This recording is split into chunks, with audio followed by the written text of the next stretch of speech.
Hello everyone, foil బెలూన్ని reuse ఎలా చేసుకోవాలో నేను మీకు ఈ వీడియోలో చూపించేస్తాను. మీలో చాలామందికి తెలిసే ఉంటుంది, బట్ తెలియని వాళ్ళ కోసం ఈ వీడియో. ఫాయిల్ బెలూన్ని ఊదడానికి మనం వాల్వ్ అని కనిపిస్తుంది కదా, అక్కడ స్ట్రాతో మనం బెలూన్ని ఇన్ఫ్లేట్ చేస్తాం. డీఫ్లేట్ చేయడానికి కూడా సేమ్ అదే ప్లేస్లో స్ట్రాని కొంచెం క్రాస్గా ఉంచి బెలూన్ని గట్టిగా ప్రెస్ చేస్తే అందులో ఉండే ఎయిర్ అంతా పోతుంది. నేను ఇక్కడ చూపిస్తున్న విధంగా కొంచెం కొంచెం ఫోల్డ్ చేసుకుంటూ బెలూన్లో ఉండే ఎయిర్ అంతా పోయిన తర్వాత స్ట్రా తీసేసి తర్వాత మనకి కావాల్సినప్పుడు రీయూజ్ చేసుకోవడమే. బట్ స్ట్రాని పాడేయకుండా జాగ్రత్తగా దాచుకోవాలి.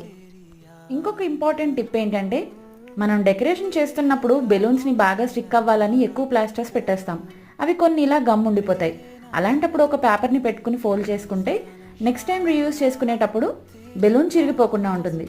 సో వీడియో నచ్చితే ఒక లైక్ చేయండి. అలాగే మరిన్ని ఇంట్రెస్టింగ్ వీడియోస్ కోసం నా ఛానల్ని please subscribe. Thanks for watching.